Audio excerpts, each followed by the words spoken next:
Film ഗാരേജിന്റെ ഇന്നത്തെ ഏറ്റവും പുതിയ റെട്രോ ബോക്സ് ഓഫീസ് റിപ്പോർട്ടുകളിലേക്ക് ഇവർക്കും സ്വാഗതം. സൂര്യനായകനെ എത്തിയ ഏറ്റവും പുതിയ തമിഴ് ചിത്രം കാർത്തിക് സുബ്രാജ് സംവിധാനം ചെയ്ത റെട്രോ ആ സിനിമയുടെ 5ാം ദിവസത്തിലേക്ക് എത്തിയിരിക്കുകയാണ്.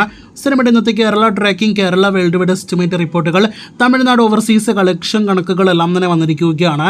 അത് പ്രകാരം കേരളത്തിൽ തന്നെ സിനിമയ്ക്ക് ഇന്ന് കാര്യമായ കളക്ഷൻ ഇടിവ് സംഭവിച്ചിരിക്കുകയാണ്. 12 ലക്ഷത്തിനടുത്താണ് ഇന്ന് സിനിമയുടെ കേരള ട്രാക്കിംഗ് ഗ്രോസ്. ഇന്ന് 20 ലക്ഷത്തിൽ പരം കേരള ഗ്രോസ് പ്രതീക്ഷിക്കുന്ന സിനിമയുടെ ആകെ കേരള ഗ്രോസ് ഇന്നത്തോടെ 4,25 ലക്ഷത്തിലേക്ക് എത്തപ്പെടുമെന്നാണ് പ്രതീക്ഷിക്കുന്നത്.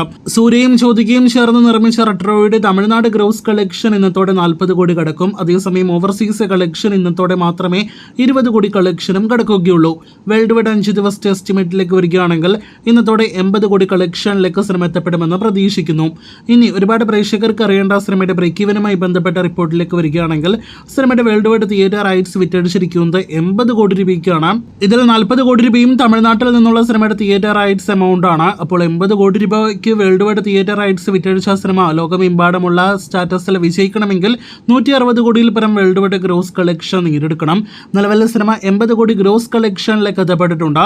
ഇനിയും ഒരു 80 കോടി വേൾഡ് വൈഡ് ഗ്രോസ് കളക്ഷൻ നേടിയെടുത്താലേ റെട്രോ എന്ന സിനിമയ്ക്ക് 160 കോടിയിൽ പരം വേൾഡ് വൈഡ് ഗ്രോസിലേക്ക് എത്തപ്പെടാനായിട്ട് കഴിയുകയുള്ളൂ. അതോടൊപ്പം തന്നെ സിനിമയുടെ ബ്രേക്ക് ഈവൻ ഫിഗറായ 80 കോടി ഷെയർ കളക്ഷനിലേക്ക് എത്തപ്പെടാനായിട്ട് കഴിയുകയുള്ളൂ. റെട്രോ എന്ന സിനിമ നിങ്ങൾക്ക് വിജയിക്കുമെന്ന് തോന്നുന്നുണ്ടോ? അഭിപ്രായങ്ങൾ പറയൂ. കാത്തിരിക്കൂ കൂടുതൽ കളക്ഷൻ അപ്ഡേറ്റുകൾക്ക്.